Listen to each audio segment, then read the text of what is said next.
Heads up, Basic Brewing Radio listeners, the American Homebrewers Association has a special deal just for you. Join the AHA or renew your membership in the month of August, and you'll receive a free copy of Designing Great Beers by Ray Daniels. Just head over to homebrewersassociation.org, click Join, and use the offer code BBR at checkout. With Zymergy Magazine, money-saving member deals, and access to exclusive events, including the National Homebrew Competition, the AHA is an indispensable resource for new and veteran homebrewers alike. Visit homebrewersassociation.org, use code BBR, and claim your free book today. Hurry! Offer ends August 31st.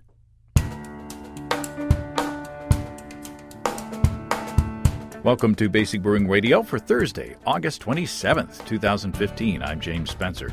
Here at Basic Brewing Radio, we're all about homebrewing. This week, homebrewers Nick and Curt Kiest share their barrel progression experiment. The father-son homebrewing team has been brewing a succession of beers to go into an 8-gallon whiskey barrel. We'll sample the beers and check how the oak character changes over time. If you're new to homebrewing or would like to get into the hobby for the first time, check out our website, basicbrewing.com, where you can find archives of our audio and video podcasts and our DVDs to walk you through basic and more advanced brewing techniques. And if you buy any of our DVD combos, you get a free Basic Brewing bottle opener. You can follow me on Twitter. My username is Basic Brewing, all one word. We have a Basic Brewing Radio and Basic Brewing Video page on Facebook at facebook.com/basicbrewing. We're on the Google Plus as well. Thanks again to everybody clicking on the Amazon.com associate link on our basicbrewing.com site. Whenever you think of Amazon shopping, think of us first and go to basicbrewing.com. Click on our associate link there on the right-hand side of the page. It won't cost you any extra, and you'll be helping us to bring you the show, and we greatly, greatly appreciate your support. You can find our Basic Brewing iPhone app on iTunes or Android app on Amazon.com. We have a Windows phone app. We're on the BlackBerry podcast directory, and we're on the Stitcher app as well.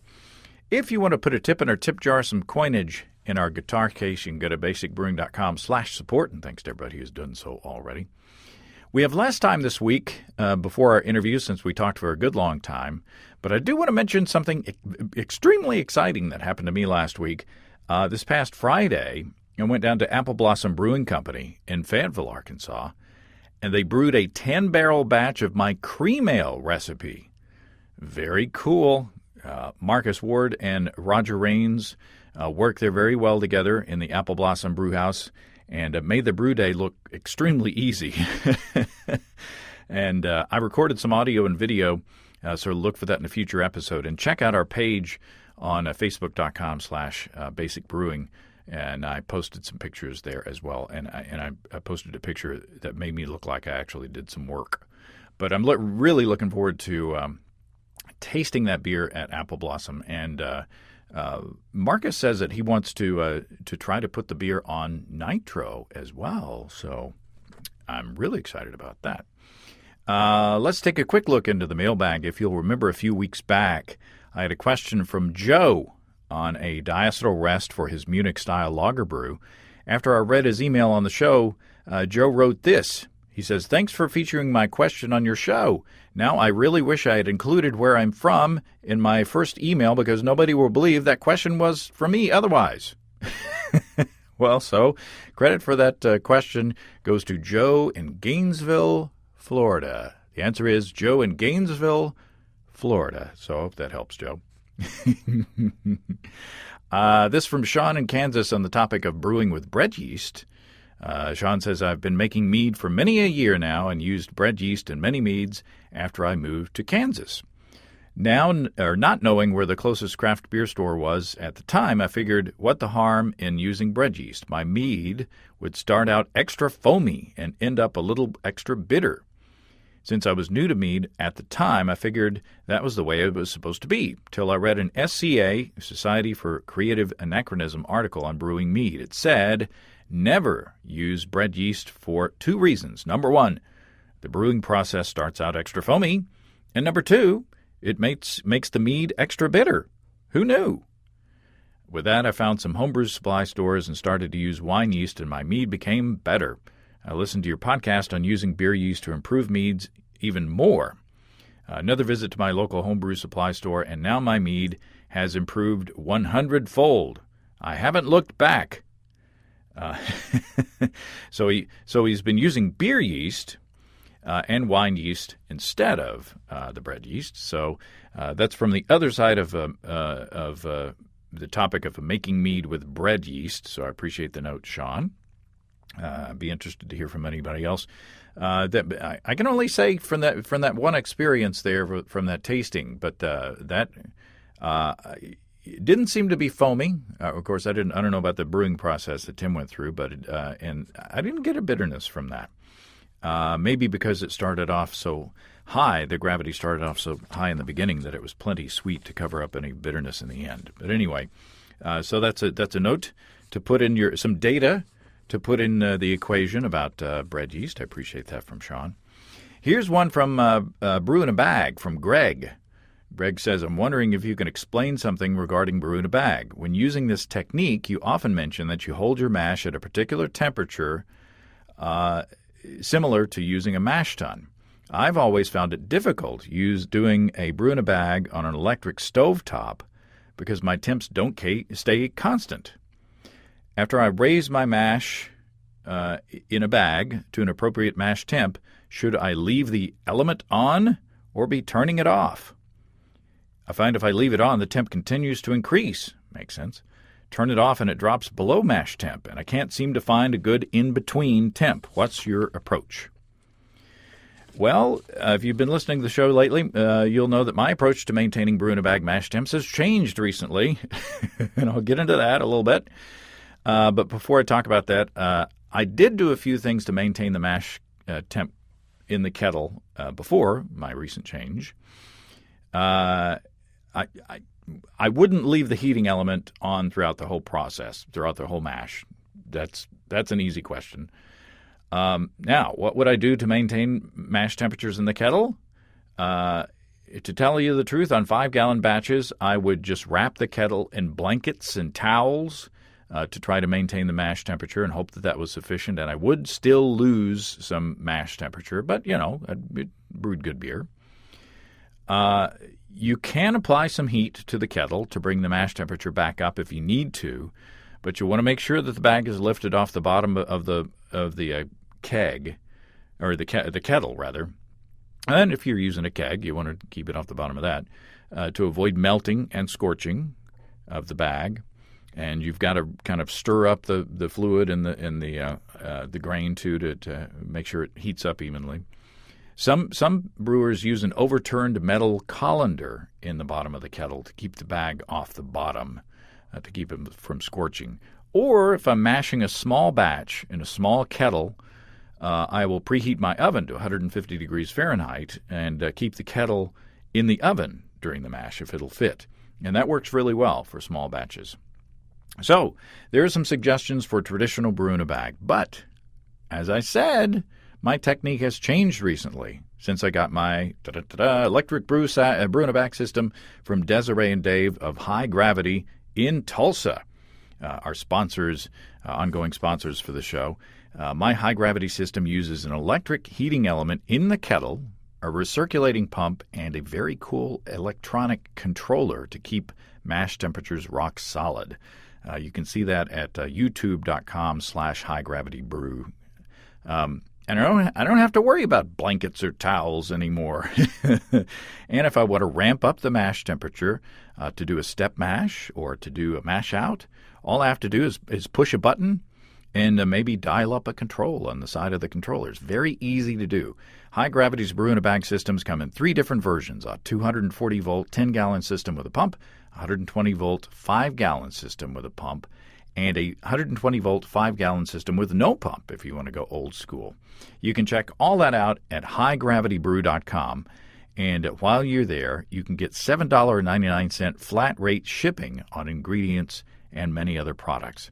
And be sure to thank them when you place your order for their continuing support of this podcast. They're great folks.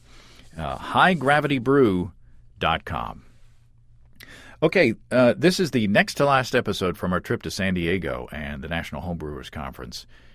There's a lot of really good information in here if you're thinking about using one of those smaller oak barrels that you've heard Andy and me talk about on the show, or just in using oak barrels in general. But aside from the information and good beers, it was great to spend time with Nick and Curt Kiest and to see that they are using homebrewing as a way to stay closer as father and son as they have moved farther away geographically. Nick Kiest, welcome to Basic Brewing Radio. Hey, James. Thanks for having me. I have some beers I want to share with you guys because you've been a great inspiration, and it's a fun set of experiments here. And you have somebody with you who got you started, literally. Yes. Yeah, so I have my dad, Curt Kiest, here, and he's been my great assistant brewer, helps me out on brew days, and has really helped do a lot of cool stuff. And then we were in Pacifica, California, but now I moved to Seattle, but he's still been taking care of the barrel that these came from. So I actually remotely am like, hey, can you do this? Can you do that? To help out. And he's been wonderful. Welcome, Curt. Well, thanks for having us. It's great to be the keeper of the barrel and also to help finance this operation. And we also have Steve Wilkes. Yeah. Hey, James. And we're gonna now tell us what we're gonna do today. I bought, actually, after seeing an ad, I think in AHA, bought one of those 8-gallon rye whiskey barrels from Woodinville Whiskey up in Woodinville, Washington. And so actually my dad ordered it, and it was on its way. We're like, okay, we got to do something about this. So I kind of came up with an idea of a progression of beers that would use the rye character up front, and then later we'd get less and less of the rye, more and more barrel, and then eventually let's make it sour. So this is a progression of beers that went through that barrel. Cool. How many beers are we going to be tasting? 4 and a variant. So 5. All right, now what do we start with first? Okay, this one was the first one. I call it a Riley wine. Think barley wine, but with a bunch of rye in it. Because since it's a rye whiskey barrel, I thought it would only be appropriate. The only issue here is it started at least 12% ABV before it went in the barrel, and there was a lot of spirits in the barrel. So this is probably at least 14%, and when I went to try bottle condition it, the yeast just said, nope. So then I went and popped it open, put in some new carb tabs, some new yeast, nope. So it is toxic to yeast. And so this is flat, but interesting, a little taste. It's like a really good beer schnapps. Very interesting. Right. Now I'm thinking... So I need a pint of this, right? Yeah. Yeah. And these are the first beers of our day, so it's, might as well start big. That's right. Now, while you're pouring, I'm going to make some assumptions. So go ahead and pour. Okay. First, I'm going to blow my nose. Okay. I'm going to make some assumptions. When we think barley wine, we think of a full-bodied beer. Yes. And when we think of lots of rye, we also think of big in body. So I'm going to predict that this, even though it has the whiskey, that it will be pretty chewy. What do you think? I think it'll be very chewy, and I think it'll be very hoppy. I don't know, but I think it'll have a lot of hops. Inspired by West Coast barley wines like Bigfoot. So yeah, there's a good charge of hops. But at this point, this is probably 4 years old. So It's mellowed that. Because this is the very start of the experiment. Okay, and we're expecting a lot of wood because this is the first one in it. A lot of whiskey and a lot of wood, and here we go. That's really good. I like this quite a lot. There's some good oxidation in there. It's got that raisiny, it's been in the barrel a while, the bottle a while, but man, that's good stuff. Wow. Sweet, potent, knock you on your... What's your last name? Keister? It'll knock you on your keister pretty quick. You should call this the Keister. Yeah, boy. You get the hard alcohol, so you get the whiskey, you get the wood, and it's not as sharp and aggressive on the wood side. I guess it's probably because it's 4 years old. Yeah. And it was only a few weeks in there. So it was in the barrel, because I knew it was going to be really aggressive up front. So I think it's maybe about 4 weeks in the barrel, maybe 5, just enough for me to get the next beer ready to go in. So I like it quite a bit. The wood has mellowed probably over time. You get a lot of the oaky, vanilla things going on. Yeah, I like to get a lot of Milli Vanilli. I swear it's his first beer. But There's also, a lot of vanilla in it. also I get a bit of brown sugar flavors. Yeah, I agree. Yeah, I mean, it's just that wintery, caramelly kind of beer. And if I remember the recipe correctly, there were no sugar additions. This was an all-malt beer. It was most epic, messy brew day ever because 8-gallon barrel, and I knew I'd need electricity, 10 gallons of this so strong stuff. I think I actually did it kind of party guile, did the second runnings into a small beer so I could keep the gravity up.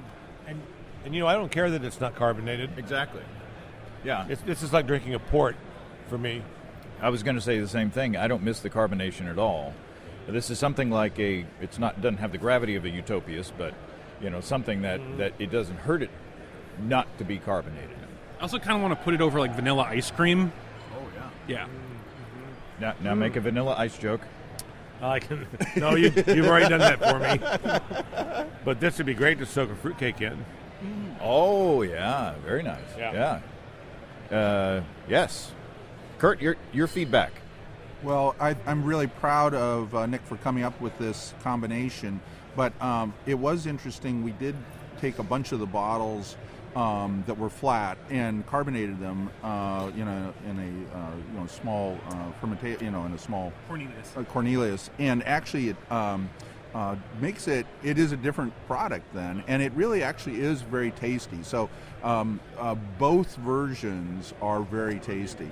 But I this is kind of Madeira, kind of a quality to it, and I actually taste a little bit of the flinty of the Madeirized. So what did the carbonation bring to the beer? Well, I think at this level, you want about 2 ounces max. So a 12-ounce bottle, you share around a bunch of people.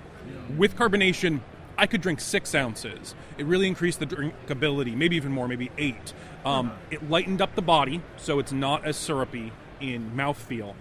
And the acidity counterbalances the sweetness a little of the CO2. So I do feel it made it more drinkable, but less like a port or Madeira sort of effect. So it's probably, for safety's sake, it's probably good it's flat. Yes. It'd be good to have this in a Grolsch bottle so that you could reseal it. It would get some oxidation, but and that's another thing. It doesn't taste really oxidized to me. This doesn't taste like a 4-year-old beer. Yeah, I mean with this epic gravity, I think that really does help. There are some dark malts that help, but it's pretty light. Most of the color is actually coming from the rye and the sheer amount of grain and boiling. But in the barrel, I mean, it should have oxidized in the barrel, but it worked quite well just in that time. It does soften it really fast in the barrel. It's really quick. I was taking samples every week or so, and I'm like, oh, this is getting there really quick. Very interesting. Can you rinse me a little there, Steve? Well, okay. And tell us about the next. Are we ready to talk about the next beer? Oh, that was really good, and we've got a lot left. Oh, yeah. How about I just give you a glass? Is it, all right, yeah, okay. All right, the next A glass beer. of water, however, might be a great idea. Well, yeah. Do that. That's easy. A little housekeeping here. Let's grab that plate, because there's 90% odds, no, maybe 100% odds, this is going to foam over. So what is this going to be? So this is an Imperial Russian Stout, and it's around maybe 11%, based on a recipe from Brewing Classic Styles. I forget the title of it, but it's a really aggressive one, where Jamil said to age it for at least a year. Now, at this point, it's a lot longer, but what I found fascinating is when I took a sample out of the barrel after 4 weeks, it was already smoothed off the edges. That a year in a bottle, or maybe about 4 weeks in a barrel. This has more black malt than I've ever used in anything. This was black as night. I think there's equivalent of 4 pounds of black malt per 5 gallons. There's about 8 pounds of very dark black malts in this batch. Andy Sparks has joined us. Why don't you come around the end of the table here, Andy, so we can reach you. We should pour Andy a little bit of this one first. This is a big old barley wine that, and you got one of the eight, the 8-gallon barrels, 8-gallon wooden barrels, the whiskey barrels, right? Oh, right, for the Woodinville Whiskey Company, I think. Same company. Right? Yeah, so this is Nick and Curt. Hey, Nick. Hey, Curt. Great to see you guys. And this experiment is aging, using the barrel in these different styles, and then aging for different times. This was the first beer in the barrel, and take a swig and see what you think. I've smelled it, and it smells delicious, and it reminds me of something. Hold on. Wow, that's really, really delicious. Lots of that kind of vanilla and some raisin stuff going on. It reminds me a little bit of the beer we made. Yeah. Now that you say, that was an oatmeal stout, a giant oatmeal stout, right? A gigantic oatmeal stout. Yeah. And it was very nice. Did you end up with one of the bourbon barrels from Woodinville? Yes. Yeah, so this is one of the rye whiskey barrels from them. Cool. So same barrel, different stuff in it. All right. And I actually went and visited them and brought 2 bottles of some of the stuff I'd made to them and gave it to them. And they were really honored to be like, oh, this is really cool that you did this with our barrel. Very cool. Yeah, I imagine. Okay, the next one. Okay, so Imperial Russian Stout, very big, but not quite as big. And at this point, the whiskey character of the barrel's gone down a bit. Amazingly dark, but it really smoothed out as it aged. So, and this one really seems to like to gush. So I'm going to open it and then get ready to pour right away. Well, and I'm sure we'll gush about the beer. So, no, it's not. It's not gushing. It's good. Yeah, amazing black head. Man. Yeah. None more black. Right. It's a bit like a Guinness, the way it is almost all foam once you pour it in the glass, but it looks like it's going to settle out nicely. Yeah. Wow. Oh, that smells delicious. I'm not. I guess I'm not smelling as much of the wood as in the first one. I'm not getting any little green apple. That's an inside joke from way back. Way back.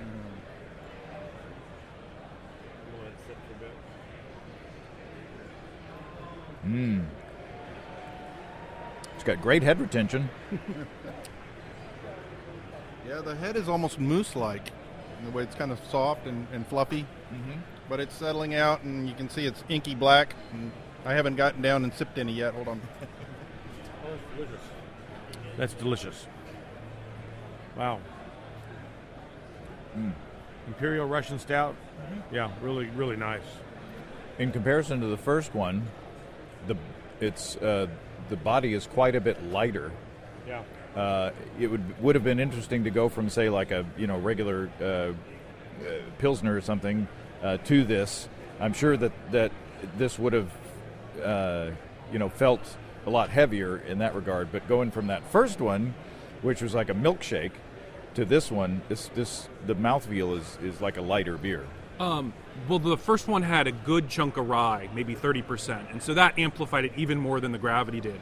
This one doesn't have rye, although I do believe it may have had some oats, which is why we're getting such awesome head retention. Yeah. Oh, it's nice. It's but I still get some of the whiskey in there. I mean, it's still it is more subtle. But again, if this were the first one, I would have said, "Woo!" That's a lot of whiskey. I'm not getting as much oak character, I don't think, as in the first one. Yeah, the vanilla and stuff is much more subdued in this. Yeah, you can tell that it doesn't take much to get the wood out, so to speak. I'm not going there. Yeah, it pretty quickly. I think this had more oak, and this is now almost 4 years old. Yeah. It did have more oak then, but it never had as much as the first one did. So, I have a question about rye barrels in general. Are they charred like a bourbon barrel? Yeah, these barrels are identical to the ones they're using, I believe, same char level. These barrels are actually really fascinating. Andy, have you taken like a flashlight in there and peered in there? Yeah, with the little honeycomb. They drill little holes in the staves so that it adds additional surface area to kind of create the effect of an even bigger barrel. They also put in some additional staves inside, so there's crisscrossing staves inside. And then those have holes. And those also have holes. So not only does an 8-gallon barrel have a surface to volume ratio that's a significant amount more than a 55 or 30, but they've probably doubled it again with all their tricks on the inside, which can help accelerate whiskey, but some people argue it can be too much, that you need some time. And similarly for beer, I was worried about how much exposure it would have. So that's why, like, the instant this is using up all my fermentation gear, because I was pre-fermenting these before they went in the barrel, wasn't fermenting in the barrel, I was kind of secondarying them. So I'm using up all my fermentation gear to get ready for the next one. So the instant it would go in, then the next day I'd brew the next beer that would be ready. So at the time it takes the first one to ferment, I'd then get the next one out and swap. So I didn't keep it in there for much more than 6 weeks until we get to the last beer. And so remind me again how long this one stayed in the barrel. Well, this all happened a while ago, so it's all a bit fuzzy. But I'd say this is no more than 6 weeks. I was amazed at how, when I tasted the beer right out of the fermenter, this was so aggressively bitter and black. And then as I was tasting, I put a little hole with a nail at the bottom of the barrel based on advice, I think that was from Vinny, stainless nail. And I was just taking a taste every few days. I'm like, whoa, this is mellowing immensely. So I'm like, okay, let's get it out of there. It's really good. The only comment I was saying, you were noticing we're tasting them in reverse order. If you had this just by itself, this is a very big IRS that is very tasty and rich, and although the oak flavor is less than the first one, it's still got a lot of oak and vanilla, and I think by itself this is a really super, it's like a great dessert IRS stout, and you guys all know about ice cream in stout, and this makes the best stout float. Awesome. So what's up next? So this is my 4.1 in terms of the numbers. This is a variant of the same beer. So I actually took, since I had 10 gallons of beer in an 8-gallon barrel, I poured off 2 gallons about a week from the end into 2 1-gallon growlers. Put the other 2 gallons that hadn't been in the barrel in. And then took those 1-gallon growlers and stuffed in this one, actually inspired by some of Steve's video stuff, mole stuff. So there are chipotle and cocoa powder in here. I'm excited. Yeah, I go crazy for cocoa powder. He's got 100 of them.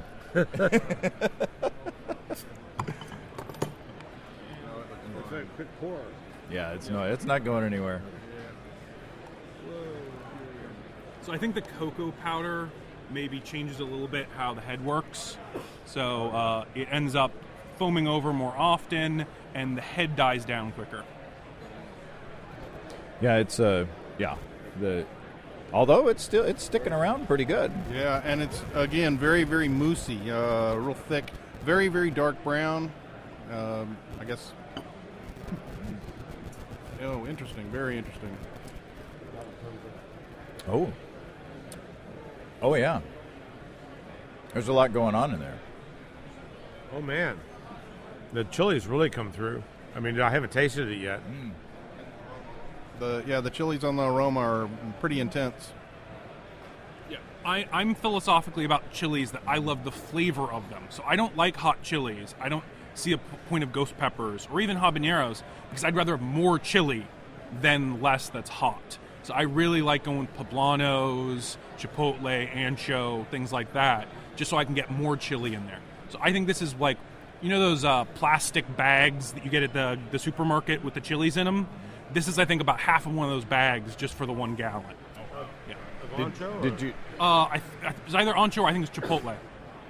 Now, did you de-seed them, or since they were dry, I guess it's harder to de-seed Smashed them up a bit so I can get them in the neck, but there were seeds and all. Well, there's some heat, but it's not aggressive. No, not at all. Very nice. Somebody else talk. I want to drink. Well, I think the fun thing is, and this is the whole homebrew idea, is the experimentation, and we're just sitting there in the garage. What are we going to do next? How do we jam that in? And it's completely on the cuff. There, it's not. Right. It's not a pre-planned exercise. If it was the 10th batch, you'd have a technique, but these are all one-offs, and it's fun when it works. And you've only got a gallon to risk. Yep. So, Yeah. And again, this beer is 4 years old. Similar age span. So yeah, around 4 years old. But it's held on to a lot of the character. Was the character of the peppers more aggressive in the beginning? Has it mellowed out over time? I wouldn't say it was much hotter, but I think it was a bit sharper. I think it's mellowed the front of the tongue element, but I'd say the kind of lingering little light heat on the tongue is pretty similar to what I remember. I'm not sure I get a lot of like a chocolate flavor. Do you? It's not.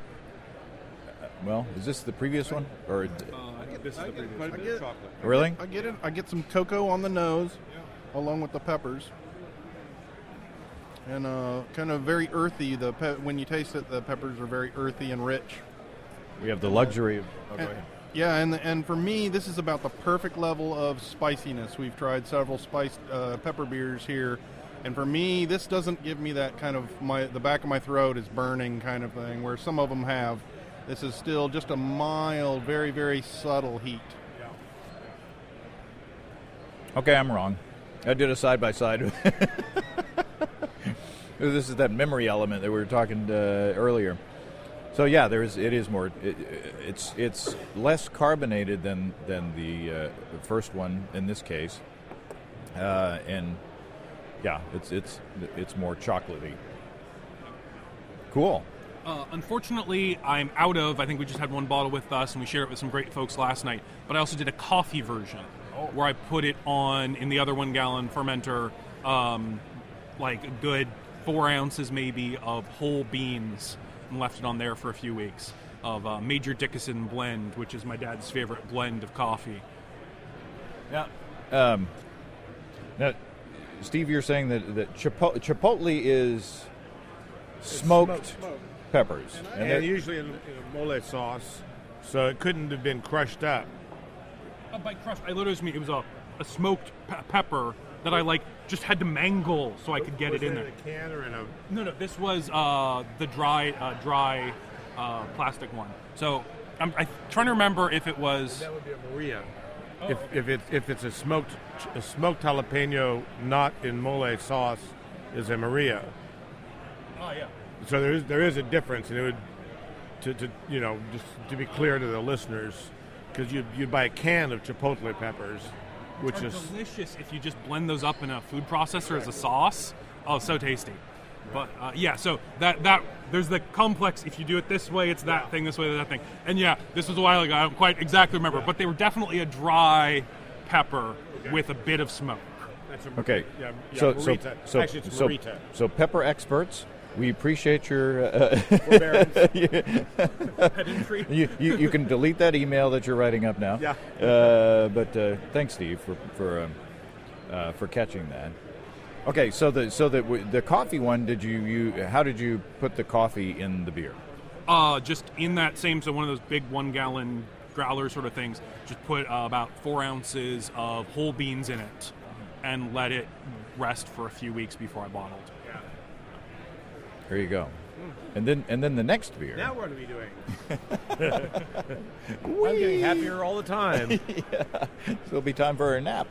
So this is where normally you're very lucky you get to taste great beers. I wouldn't say this is a bad beer, but it wasn't a home run. But we have a way to fix that. Also, kind of a lesson you guys, blend beers. I started as a table blend. Will I get to second base? As long as I get to second base, I'm okay. So this was a Belgian triple that I put into the barrel. And the problem is, even as much before we said, the oak's dying down, at this point it's still pilled out too much tannins, in my opinion. So it's a bit aggressive in that regard. But when we blend it with basically the same recipe, but without the oak, I think you can get a really nice blend between the two and tone it down. So we'll pull that one out too, and you can, I think, blend to taste. Cool. So. And that one's in a Grolsch bottle. Yeah, we needed so many bottles to do this. I was asking friends, do you have bottles? I had trash cans full of these things soaking, because this is happening, this is intense. This is every 4 to 6 weeks. I'm having to bottle 8 gallons of beer. Normally I keg and I don't go through that much beer. So this is, I think, a batch of like this about 70 bottles I needed per. So we tried to do 22s. We did a few, the really big stone 5-liter giant bottles. We did that, and so we've opened those for some parties, stuff like that. So.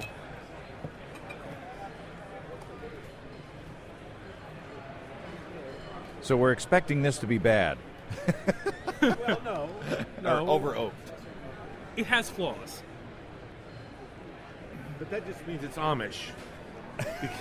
Over-oaked? Well, no. The Amish, when they make a quilt, they always make one stitch bad because only God can make something that's perfect. Oh, well, there you go. So you learn something new every day when you're that's around the thing. me. That's the thing I learned today. That's what you learned today.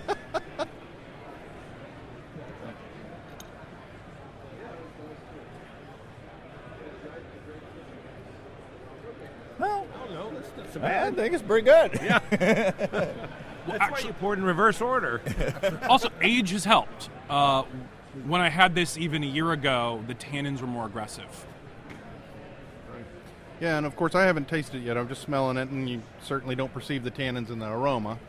It smells very good, and I think maybe even smells more like it's been barreled than maybe the last one, almost because maybe there isn't so many other aromatics going on from all the coffee and the peppers and all that stuff. Doesn't have a lot of competition. The cocoa, not the coffee. I think it's pretty good. Yeah, me too. I don't find anything to complain about. And this has been in the bottle for a while, right? Yep. Okay, so one of the things we know about winemaking is that tannins do tend to kind of settle out and kind of mellow over time, and so this may be exactly what's happened to this. Like a fine wine, it's just improved. In regards to settling, I'm actually impressed at how clear it is. These did get driven down here from Northern California just a few days ago, and was wandering around in my bag while I was at 2 earlier seminars. Yeah. These actually have all been pretty good, and I was worried about any yeast or things like that. They've all been pretty good in that respect. I just find that as I get it kind of the middle of my tongue, particularly as you have more, and we're not going to have too much today, you just get a bit of astringency on the middle of your tongue. It's not horrible, but it's definitely, and that element was more profound before. Yeah, I would say we haven't tasted this for probably a year, and I go up with your idea that how much time really can help a wine, and in this case, a beer, and so don't give up. Yeah, I tend to believe that on all the beers. Every beer that I've made that I ever bothered to put in a bottle is still sitting in a bottle somewhere, not giving up on them. In the library. And the great part, my dad has a big dirt crawl space that's in Pacifica, so that's kind of a constant 60 year-round, never gets warm, never gets cold, and then it's dirt, so it's even better. So it's about a 55 perfect cellar. Yeah, and so we got a whole bunch of IKEA wooden wine racks, and they're full with a bunch of aging homebrew and commercial beers that we've been aging. So these have been in good conditions since the beginning. Yeah, it tastes like it's well cared for. Again, I'm not getting like cardboard, sherry or oxidized stuff going on. I think it's tasty. I think it'd be good with food. And has it always been in this Grosch bottle? Yeah. Wow. Tremendous. Okay, so this is, I believe, so I made a pretty large batch for this one, maybe about 12 gallons, and about 4 of it never went into the barrel. And so we bottled that right up. And so this is the same recipe, same time span, no barrel. Oh. Okay. So it's a good reference point. Maybe side by side. We got plenty of the first two. Sorry, Amy.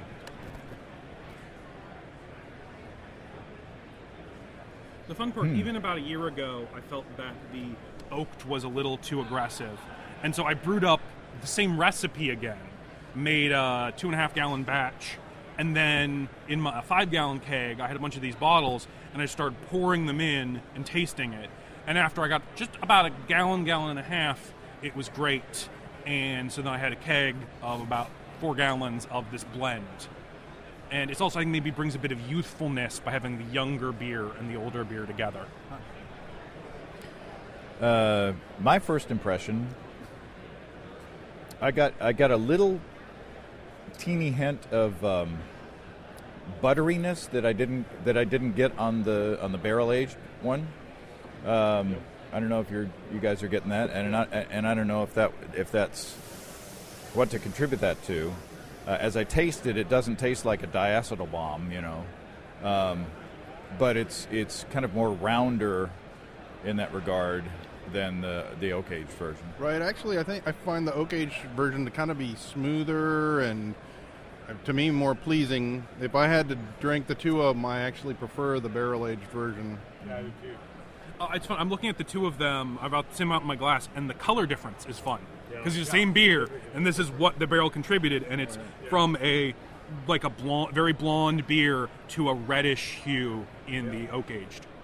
Yeah, I gotta say, I mean, you talked the barrel version down, but I mean, and this beer without the wood is not a bad beer. It's also a tasty beer, but I prefer the oak one. I think it has more interesting character notes, and I think it's kind of more complex and unlike a lot of barrel aged beers that I've had, it doesn't knock me down with the barrel. I mean, sometimes I just get worn out when somebody says, "Here's my barrel aged something." I want to hide, but this is a really good beer. Smack you in the face with a piece of wood. Yeah. And this is a great, interesting thing about time, because I think the overall complexity has dropped a bit on the unoaked beer. And I never got, I think, the perfect yeast profile for either one. I had temperature control, but I think maybe I should have pushed it a bit higher, something like that. With like a little more fermentation character. It's good, but I just would like to push it a bit further. But I just put my two of them together, and I like that. I think it's fun. I agree. The blended version is very nice, too. Well, here we go. I drank both of mine. I'm going to have to re-pour.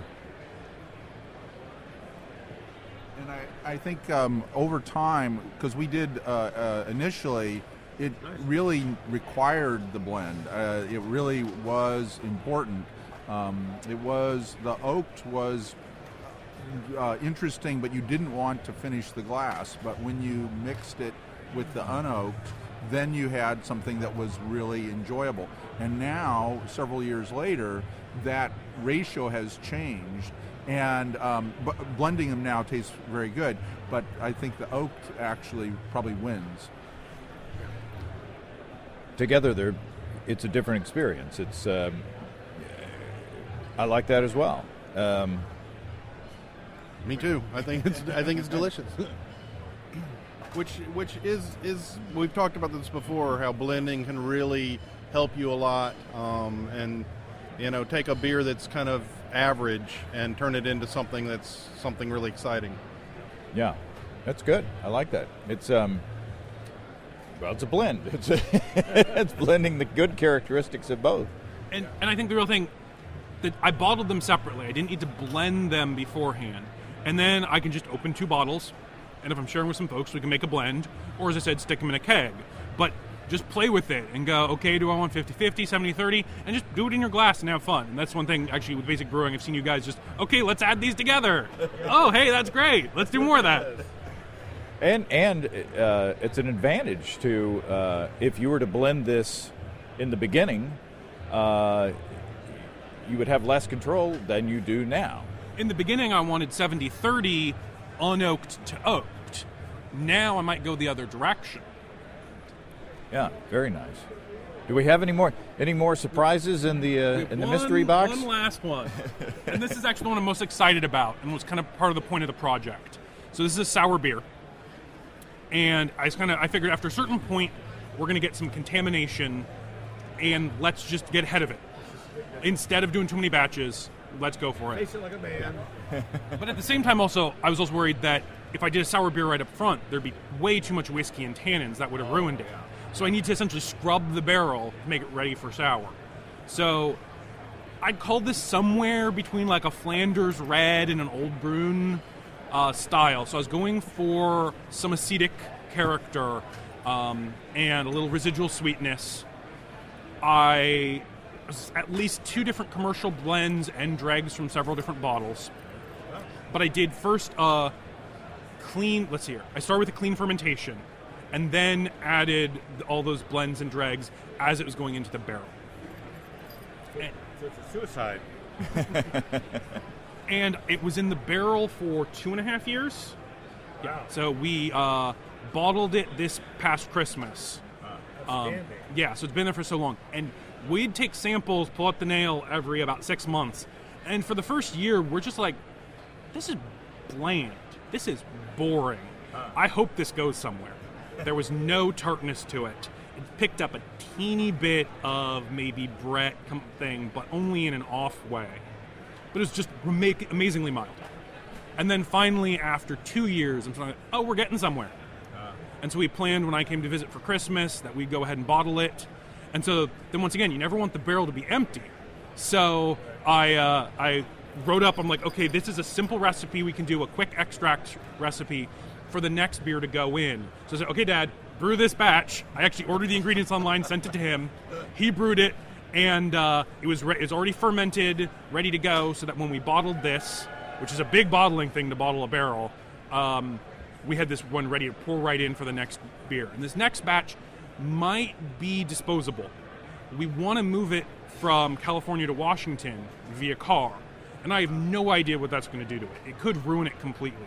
So we didn't worry about exactly what beer was in there, but that we need to keep it alive and healthy. And we'll sample it when it gets up to Washington and see if we're going to put in a different beer or keep going with it. And did you have to top off did you have an issue with the Angel share and I believe once or twice. So we made sure we had an extra gallon in a jug, and I think we filled it up twice, but only in the first year. It then seemed to stabilize. Oh, right, great. I was reading online, this whole thing, 8-gallon barrel is nothing like a big Fodor, those really big, several 100-gallon tons they're using. And I realized my oxygen was way too high. And so I was asking around online looking, and someone recommended coat it in paraffin. So we melted a block of paraffin from the grocery store and coated the barrel in wax to reduce the oxygen uptake. And I don't know, maybe it worked, maybe it didn't, but it didn't hurt. Did you see a lessening of the Angel share of the losing? Yes, we had to top it off a couple times in the first year, and we didn't subsequently have to top it off. So the Angel share definitely went down.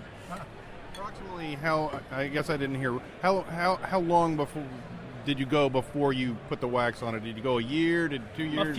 A few months. Okay, so it was pretty early. Yeah, we're seeing it go down in volume. With the paraffin on, it reduced it. I also think just it moved, because we put the paraffin on it while still in my garage in Belmont, California, which is a bit warmer.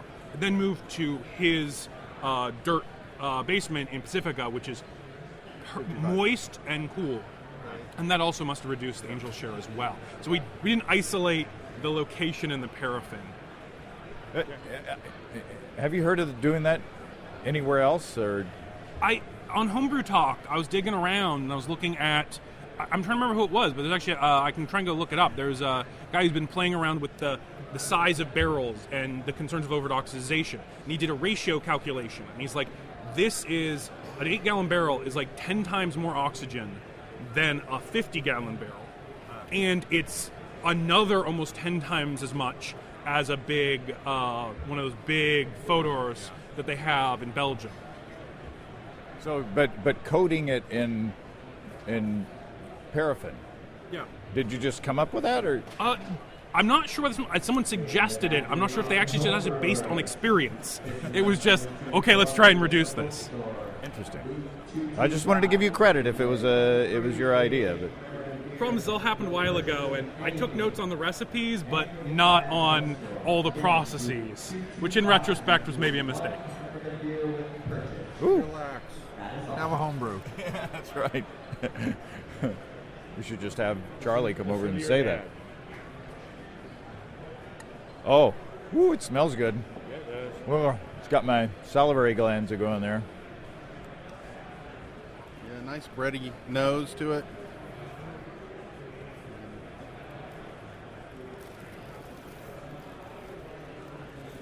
Oh, that's nice. Oh, that's really nice. Reminds me quite a bit of La Folie. Yeah. You say that of all sour beers, don't you? It's not as sauerkrauty on the nose as Lafayette is, I don't think, but it's very nice. I think it may be a little more drinkable than Lafayette because Lafayette's, or at least in the past, Lafayette has been fairly aggressive. And also, this has a lot of time on it, so it also is it's Christmas, so about 6 months in the bottle, good amount of time in that barrel. I think it definitely helps with all that time, but it also needed the time to develop. Particularly, I like the bit of the vinegary character. I'm trying to remember what's the classic Flanders Red? I'm just blanking for a moment. We're all blanking. Rodenbach. Yeah, so I was kind of aiming from some Rodenbach here, and there is that vinegar character that for some other sours isn't appropriate, but I definitely wanted that. Yeah, for some reason this week my capacity for remembering names has been diminished. So this is nothing to do with all the beer you're drinking. Pshaw. No, this is very drinkable, and would go well with food as well.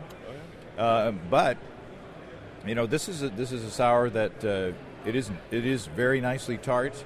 But I could see drinking a glass of this by itself. Oh yeah. Yeah, we've gotten to try a lot of sour beers here this weekend, and some of them have been intensely sour to the point that I didn't feel I could drink a whole glass of it. They're delicious for sure and super complex, but this is nice and would be great with food, and I could drink a whole pint of it. Easily drink a pint of this, easily. Now, do we get any of the wood character in this? Probably that's part of the complexity of it in the background, but I'm not pulling out those strong like coconut or vanilla or any of those things that you typically get from the more fresh oak. Agree. Steve's nodding. I'm so happy. This is the first sour beer I've done. Oh, wow. So for it to turn out this well, I'm really happy because this was a big experiment and gamble. That amount of time invested in the barrel. I did my best research I could, but I knew it could have just gone not worked. And I'm so happy that it turned out as well as it did. It was all the caretaking, right, Curt? Yeah, well, I had to keep checking on it down in the basement. But I think it was a Curt's share. That's what. Instead of an angel share. But I think this is an example. The barrel is not just about adding flavor or oak or vanilla and all that kind of flavor things. It is a vessel. If this was in a carboy for 2 years, we would not see this same transformation. So it's the fact that wood is a way to age something, not so much about adding flavor. So the rye is gone, the oak, the char, all that. It's all about what time in wood. And to make all those little organisms happy, and now they're permanently embedded in that thing. There's no going back. Yeah. And so we'll see how many years I can keep this thing going. I've heard that the next batch should go a good bit faster because they're really well set up. And so we'll see how long it takes to make beer of a similar sourness. I'm expecting it will be nowhere near 2.5 years. There's certainly a bunch of nooks and crannies for them to hide in. So, yeah, I'm expecting you're going to produce several more batches of delicious sour beer, my friend. I hope so. Well, this has been a lot of fun, and it's a privilege to have been able to sample them. And I think it's so cool that you guys are working so closely together on this project, and it's one of the benefits of home brewing that I guess it appears that it's kept you guys closer together. Oh, yeah. It was one of the major downsides moving up to Seattle as I'm moving farther away from my dad and group partner. And so I'm inviting friends over up in Seattle, but they're not nearly as reliable and helpful as he is. But this is great because so I just graduated with my MBA on Monday, and from University of Washington. And this is kind of my post-graduation celebration. Go Huskies! Yeah, exactly. Go Huskies! And so I flew down, he drove down, and we met up over beer. And this is my second NHC, and this is his first. Wow. Well, thank you so much for sharing, and it was great to spend some time with you. Congratulations. Cheers. Wow. Thank you so much for having me on here, and I think at this point we need to track down our wives and Yes. have some lunch. Yeah, but this is fabulous, and as you can tell, I'm extremely proud of Nick, and I think this shows, home brewing is a great, father-son or family affair, and my part is to support, and it's been great. And, You guys and drink have some been great beer occasionally, right? Oh yeah, oh yeah, makes great for the Christmas party. Excellent. Cheers, guys. Thank you. Well, thanks again to Nick and Curt Kiest, and to Steve Wilkes, and of course to Andy Sparks of thehomebrewing.com, my local homebrew shop. What a fun time with some really tasty beers. And as my own son prepares to attend the University of Washington up there in Seattle, it was good to hear that they're staying close, even if they're further or farther apart from each other. My son's not old enough to drink beer or use home brewing as a basis, but we got other things going on, and I'm sure that I wouldn't be surprised if we're more in touch the way electronics go nowadays when he heads away. I got something in my eye here. Let me. If you have brewing questions, show suggestions, or just want to say howdy, write to James at basicbrewing.com or just fill out the contact form at basicbrewing.com. Please don't forget to tell us where you're from. Check out our support link where you can throw a couple of bucks into the tip jar by subscribing financially to our podcasts. Be sure to check out our DVDs, Extract Brewing and Partial Mashing, Stepping into All Grain, Low-Tech Lagering and Decoction Mashing, and Introduction to Wine Kits. You can find them all on our site. And for a limited time, you can get a free Basic Brewing bottle opener with any DVD combo. You can check out our Basic Brewing shirts in the store as well. Thanks to everybody who's continued to click on our Amazon.com link. We appreciate the support there. Our featured products this week that first through the link are RFID blocking men's leather classic bifold wallet black, stops electronic pickpocketing, works against identity theft and credit card data breach. There you go. And also from Amazon, small barrels produce lousy whiskey. Well, I can tell you they produce good beer, so I don't know about the quality of whiskey. But man, the beer is good coming out of them. Thanks again, everybody. And remember, I can't tell who bought what, so no worries there. Just click on the Amazon.com logo on our site the next time you feel like Amazon shopping, and we greatly appreciate your support. Don't forget you can also join the American Homebrewers Association or subscribe to Brew Your Own magazine through the associate link on basicbrewing.com as well. But what you should do until the end of this month is go to homebrewersassociation.org, click join, and use the offer code BBR at checkout to get that free book of designing great beers. That's all until next time. Until then, thanks for listening, everybody. I'm James Spencer. Production help for Basic Brewing Radio and our website is provided by Kelly Dotson. Basic Brewing Radio is a production of Active Voicing. We'll talk to you next time, everybody. So long.